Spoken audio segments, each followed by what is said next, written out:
Charbagh railway station में शुक्रवार सुबह बड़ा हादसा हो गया जब प्लेटफॉर्म नंबर 5 पर लगा ट्रेन शेड अचानक भरभरा कर गिर गया। हादसे में टीटी समेत 2 यात्री गंभीर रूप से घायल हो गए, जिन्हें तुरंत अस्पताल में भर्ती कराया। घटना के समय प्लेटफॉर्म पर हावड़ा देहरादून एक्सप्रेसवे पहुंच चुकी थी। इस सुरक्षा कारणों के बाद बंद करा दिया गया। हादसे के बाद आरपीएफ और रेलवे प्रशासन ने मौके पर पहुंचकर रेस्क्यू ऑपरेशन शुरू कर दिया है। क्रेन की मदद से गिरे हुए टीन शेड को हटाने का काम जारी है। शुरुआती जांच में सामने आया है कि स्टेशन पर रेनोवेशन कार्य चल रहा था और जिन पिलर्स व रेलिंग के सहारे टीन शेड टिका था, उन्हें कुछ जगहों पर खोला गया था, जिससे उसका सपोर्ट कमजोर हो गया था और यह हादसा हो गया, जहां डीआरएम सुनील कुमार ने मामले की जांच के आदेश दिए। हॉर्मुज जलडमरू मत को लेकर अमेरिका और ईरान के बीच तनाव लगातार बढ़ता जा रहा है। अमेरिकी राष्ट्रपति डोनाल्ड ट्रंप ने ईरान के खिलाफ सख्त रुख अपनाते हुए हॉर्मुज क्षेत्र में अमेरिकी सैन्य ने कार्रवाई तेज कर दी है। रिपोर्ट्स के मुताबिक अमेरिकी सेना ने ईरान के उन सैन्य ठिकानों पर हमला किया है जिन्हें अमेरिका ने समुद्री जहाजों और अपनी सेना के लिए खतरा बताया था। साथ ही कई ईरानी ड्रोन भी मार गिराए हैं। इस बीच अमेरिका ने ईरान के तेल कारोबार और शिपिंग नेटवर्क पर नए प्रतिबंध लगाए हैं।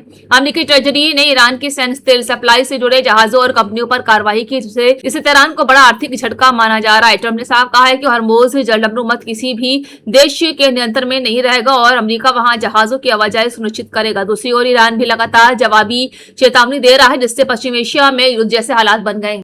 बीजिंग में भारत और चीन के बीच वास्तविक नियंत्रण रेखा यानी एलएसी को लेकर अहम कूटनीतिक बैठक आयोजित हुई है। बैठक में दोनों देशों ने सीमा क्षेत्रों में शांति और स्थिरता बनाए रखने पर सहमति जताई है। खासतौर पर सैन्य और राजनयिक स्तर पर सवाल जारी रखने पर जोर दिया गया है, ताकि सीमा पर किसी भी तरह के तनाव को रोका जा सके। ये बैठक गलवान घाटी संघर्ष के बाद दोनों देशों के रिश्तों में सुधार की दिशा में एक महत्वपूर्ण कदम मानी जा रही है। दोनों पक्षों ने सीमा पर विपक्ष बहाली के उपयोग को आगे बढ़ाने और लंबित मुद्दों को बातचीत के जरिए सुलझाने की बात कही है। सूत्रों के मुताबिक बैठक में सीमा पर सैनिकों की तैनाती, गश्त व्यवस्था और संचार तंत्र को मजबूत करने जैसे मुद्दों पर चर्चा तेज हो गई है। विशेषज्ञों का मानना है कि अगर दोनों देशों के बीच संवाद इसी तरह से जारी रहा तो भविष्य में सीमा विवाद को लेकर तनाव कम हो सकता है और द्विपक्षीय संबंधों में सुधार देखने को मिल सकता है। रूस और तालिबान के बीच बढ़ती सैन्य नजदीकियों ने दक्षिण एशिया की भूराजनीतिक में हलचल तेज कर दी है।